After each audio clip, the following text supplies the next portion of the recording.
Le courant pour une écologie humaine propose de prendre une pause et de se recentrer sur l'être humain. Pourquoi, me direz-vous ? Parce qu'ici, on part du principe qu'en prenant soin de la personne, dans une dynamique vertueuse, elle pourra alors prendre soin de son environnement.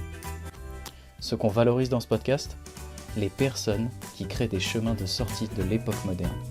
Une vraie source d'inspiration. Alors, abonnez-vous.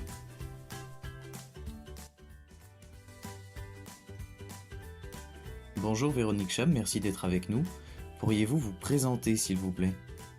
Je suis Véronique Chab, je travaille depuis 40 ans à INRAE avec une formation d'ingénieur agronome et une thèse en génétique et amélioration des plantes. Et actuellement, et depuis 25 ans, je travaille uniquement pour l'agriculture biologique et les agricultures paysannes à renouveler la diversité cultivée à travers les semences paysannes. Les semences sont vraiment la clé de toute action agricole et l'agriculture, justement, est née il y a 10 000 ans en parallèle de la domestication des plantes, c'est-à-dire tant qu'on n'a pas de plantes cultivées, on ne fait pas d'agriculture.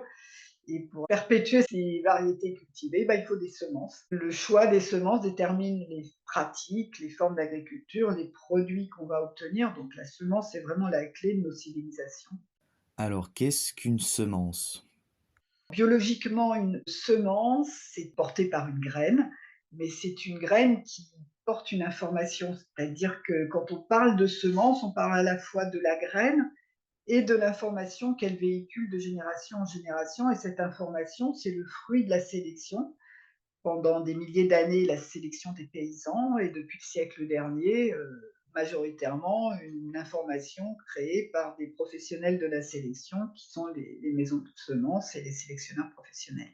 À quel moment de l'histoire l'humanité s'est-elle mise à cultiver des semences ? L'histoire des semences, elle commence donc à la domestication au moment de la naissance de l'agriculture. Donc les domestications se sont succédées dans les continents à des périodes différentes, mais sont toutes au moins entre moins 10 000 et moins 5 000 ans. Ça dépend des espèces. Et ensuite, les hommes ont maintenu ces plantes cultivées à travers une sélection qui dépendait des techniques, mais aussi du produit qu'ils voulaient obtenir. Jusqu'au siècle dernier, on a commencé à changer la vision de la semence. Et pendant des siècles et des millénaires, elle s'est diversifiée en fonction des climats, des pratiques et des lieux.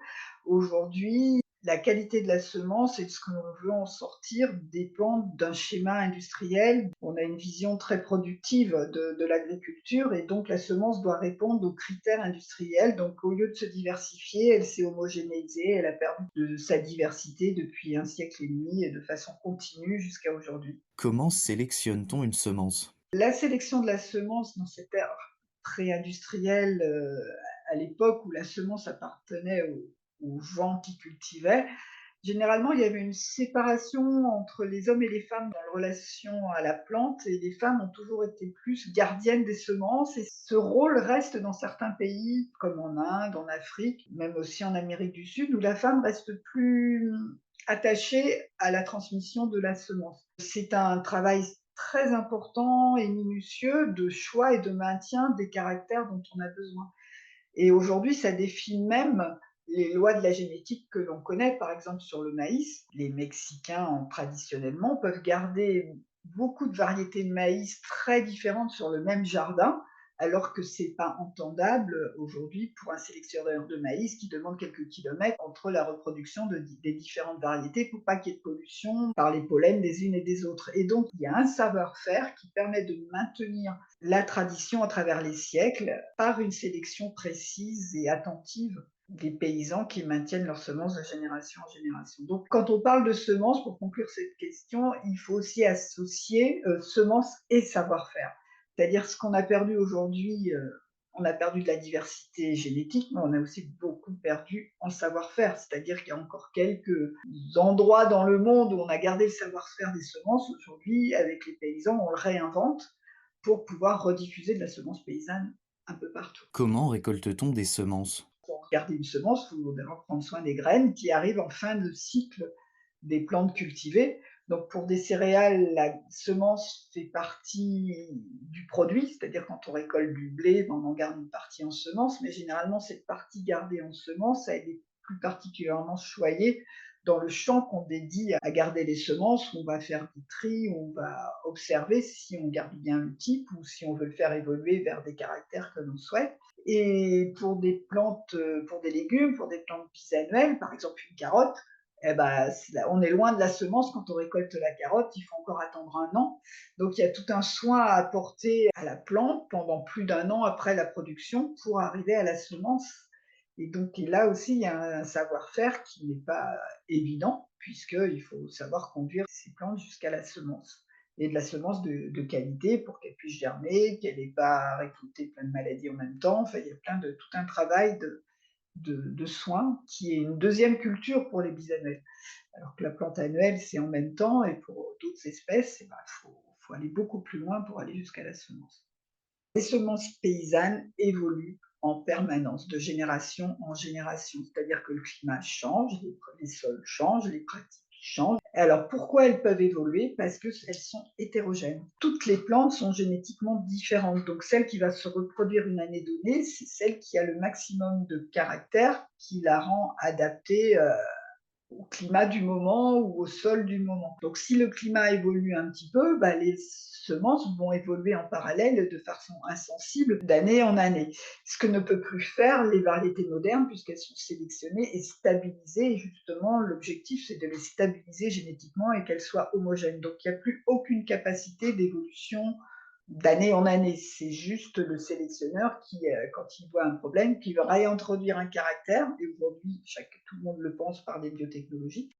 Le paysan, lui, peut influencer aussi non seulement l'adaptation, mais aussi le caractère qu'il a envie de voir apparaître. Il va choisir les plantes les plus précoces s'il veut rendre sa variété plus précoce, il va choisir les plus tardives inversement, ou sur le goût, par exemple pour les carottes. Je reviens à mes carottes. Par exemple, les biodynamistes allemands ont travaillé avec un réseau de jardiniers pour créer une variété beaucoup plus parfumée, beaucoup plus sucrée. Donc chacun a goûté ses carottes avant de les remettre à la production. Parce que l'avantage de la carotte, c'est qu'on peut en manger la moitié et l'autre moitié la remettre en terre pour faire les graines. Donc on peut choisir un caractère donné et en mangeant la carotte même qui va donner les graines. Et pour chaque espèce, il y a des caractères différents, il y a des méthodes différentes pour avoir les caractères que l'on souhaite. Pourriez-vous nous parler du marché des semences? Le marché des semences a été créé de toutes pièces au siècle dernier.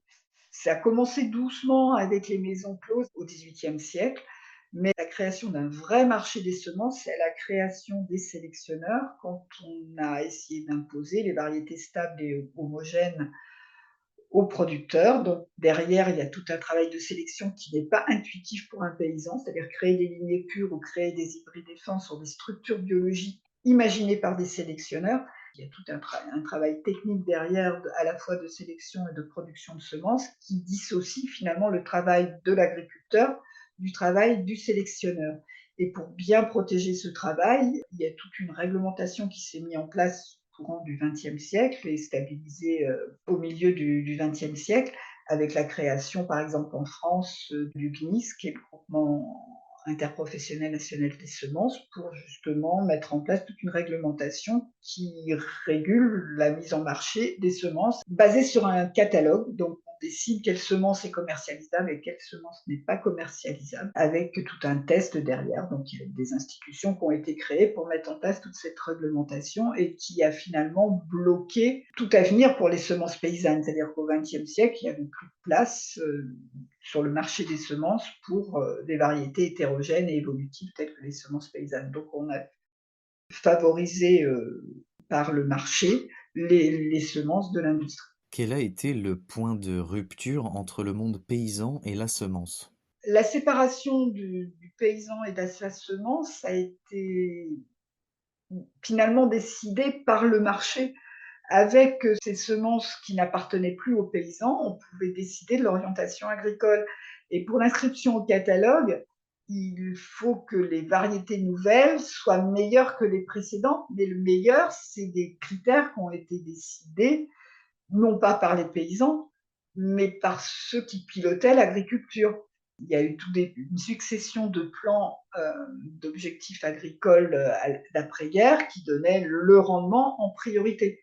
Et le rendement en priorité avec les intrants engrais chimiques Et pour que ça puisse survivre, il y a toute une industrie des pesticides qui s'est mise en place à ce moment-là. Parce qu'il faut voir que ces plantes stables, homogènes et boostées pour donner du rendement, elles sont très fragiles et donc elles sont sensibles à toute une flopée de maladies qu'on ne connaissait pas sur les variétés paysannes, puisqu'elles évoluaient avec leur environnement de telle façon à rester en bonne santé.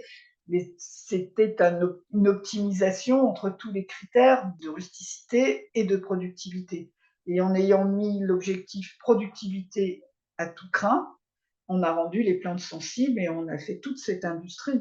Et ce qui est intéressant d'observer, c'est que les multinationales de l'agrochimie ont, pendant la deuxième moitié du XXe siècle, acheté toutes les maisons, les boîtes de semences qu'il y avait sur tous les territoires pendant des années. C'est-à-dire qu'au départ, la semence, c'était pas des multinationales, c'était de nombreux petits semenciers. Et aujourd'hui, ces 3 multinationales couvrent 60% du marché des semences. Et ces multinationales sont aussi des multinationales de l'agrochimie. Donc, c'est bien organisé pour la mainmise du système agricole dans toute sa totalité, depuis la semence jusqu'aux pesticides. Pourquoi trouve-t-on si peu de semences paysannes en dépit de tous leurs atouts? Les semences paysannes n'ont jamais été vraiment interdites, mais leur place sur le marché est difficile à trouver, puisque en parallèle de cette industrialisation à la fois du secteur semencier, des intrants chimiques, il y a l'industrialisation de l'agroalimentaire. Et les chaînes de l'agroalimentaire sont des chaînes industrielles, il leur faut des produits stables et homogènes, non seulement stables et homogènes sur un territoire, mais d'une année sur l'autre, parce que leurs process sont précis et donc ils ne peuvent pas changer de process à chaque remorque de champs de blé de paysans. Donc derrière, il y a aussi toute l'industrialisation, cette volonté à tout crin de diminuer la part du budget des citoyens sur l'alimentation. Et ça, les semences paysannes n'y répondent pas. Alors, ce n'est pas un hasard que les semences paysannes ont pu renaître avec l'agriculture biologique, qui derrière l'agriculture biologique, ce n'est pas simplement un programme agricole, mais c'est un programme de société, c'est une vision du monde qui est totalement différente de la vision industrielle, avec le soutien au marché local, à la transformation à la ferme.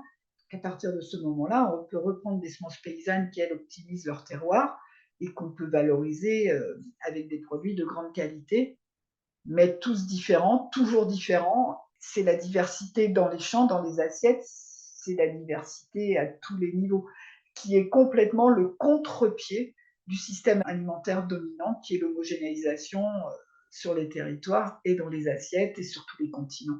Les semences paysannes sont-elles particulièrement bonnes pour la santé? Seules les semences paysannes cultivées de façon biologique préservent la vie microbienne, mais préservent non seulement celle des sols, mais la nôtre. Et on découvre en parallèle non seulement la vie des sols, mais la vie de notre microbiote. Et donc, les santé des sols et des humains sont à mettre en parallèle. Et notre microbiote dépend du sol sur lequel on vit, de nos climats. Enfin, on est des êtres biologiques qui dépendons d'un écosystème. Et en niant nos écosystèmes internes par l'alimentation industrielle, quelque part, on crée aussi les maladies pour le bonheur des industries pharmaceutiques. C'est-à-dire que tout est cohérent. Le développement des marchés qu'on observe aujourd'hui, de la semence, de l'agrochimie, de la pharmacie, vont avec ces choix industriels. Les premières associations de l'agriculture biologique se sont autant mobilisées pour la santé et des sols et des humains. Il y avait des médecins au départ dans les groupes d'agriculture biologique. Une semence paysanne, elle va coévoluer avec ces micro-organismes, avec son sol, tout le climat, tout va évoluer de façon intelligente les uns avec les autres. La conception nouvelle technologie OGM, c'est que l'homme pense ah bah ma plante est malade, je vais lui mettre un gène de résistance, sans penser que ma plante est malade, c'est parce qu'elle n'interagit pas avec son sol, parce que je l'ai stressée dans tel système, parce que je lui fais hyper produire en quantité, mais à ce moment-là, elle n'a plus assez d'énergie pour gérer toute sa résilience, etc. On oublie qu'une plante est aussi un système. Et donc, ça va de mal en pis. C'est-à-dire que plus on va en avant vers les technologies, plus on a besoin d'inventer des nouvelles technologies parce qu'on a de plus en plus perturbé notre écosystème. Donc, c'est une fuite en avant qui n'a pas beaucoup d'avenir. Est-il, selon vous, effectivement possible de transformer le système alimentaire? Renouveler le système alimentaire, ça fait 20 ans qu'on y réfléchit. On a tous l'impression d'avoir raté notre objectif en se disant: «Bah, on est toujours au même point, on est toujours les mêmes, toujours aussi motivés, toujours aussi persuadés qu'il faut vraiment changer tout depuis la racine, s'organiser sur les territoires, autour des paysans, avec des citoyens motivés». Mais la situation économique et géopolitique fait qu'il y a tellement de soucis par ailleurs que finalement on relègue toujours la dernière priorité à l'alimentation. Donc même les hyper persuadés qu'il faut faire quelque chose, ben, quand ils n'ont pas le sou, ils vont chez Lidl plutôt que d'essayer de s'organiser localement avec des producteurs. Donc on essaie des expériences. À Rennes, on a quelques expériences comme ça, mais ça reste toujours du cadre de l'expérience. Mais je pense que toutes ces expériences qui ont lieu partout dans le monde, hein, de rapprocher citoyens, paysans pour organiser un autre circuit de l'alimentation, sont encore à l'état de semence, entre guillemets, mais prêts à germer quand tout va tout s'effondrer à côté, parce que c'est pas tenable. Je pense que comme on est dans un monde biologique, un monde naturel, on ne peut pas continuer comme ça à aller contre nature jusqu'à se prendre un boomerang à la mesure de la démesure de nos moyens. C'est-à-dire que le climat aujourd'hui s'affole, mais c'est pas étonnant, on a enlevé tous les arbres partout. Enfin, on a créé toutes les conditions pour avoir des effets boomerang. Auriez-vous des exemples, d'initiatives qui fonctionnent et qui montrent l'exemple?